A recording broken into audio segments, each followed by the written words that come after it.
I didn't sleep the night before, almost like Christmas kind of thing, like too excited to get up and get going. And Lily came down with me too, and I know she was in a similar boat. I feel like I'm home, I guess, is kind of what I feel like today. Alice, what are your feelings on finally living at home? We've kept our family and friends aware of what's going on, but I don't think you can really understand it until you see it, stand in the middle of it. It's like, oh, this is a huge house that they dug down the foundation of and lifted up 8 feet in the air, and everything, made a huge mess out of everything and then put it back together. For me, this story starts with going to the hospital to have Alice. Alice was in the NICU, and I was in the hospital recovering when I started getting messages. We knew, right, that the storm was coming because you would have to be oblivious not to. So I went back to just kind of deal with it. You're kind of in Phoenixville, and this is where we now find Mitch Block. It was raining really hard. I remember crossing over the Perkiomen, and it looked like the Mississippi. They pull the boat, just drive it right onto the porch, and just onto the porch. Loaded everyone, kind of threw them in a boat, climbed on the boat, and they drove us, out of here.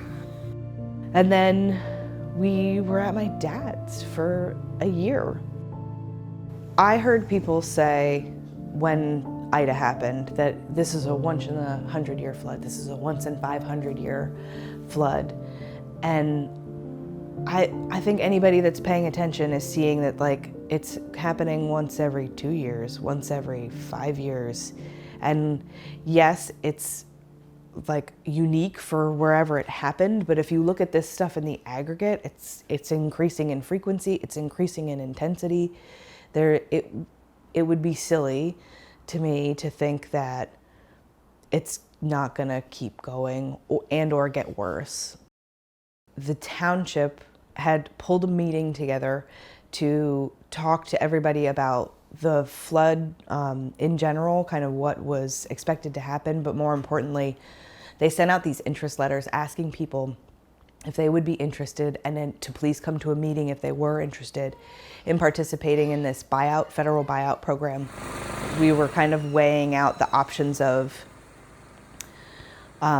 repairing, which a lot of people just did, right? So clean everything up, repair it, do the buyout. And then I had a friend who lived down at the beach, and they were having their house not just lifted, but actually moved. And that was the first time I thought about and brought up to Chris, what if we lifted the house?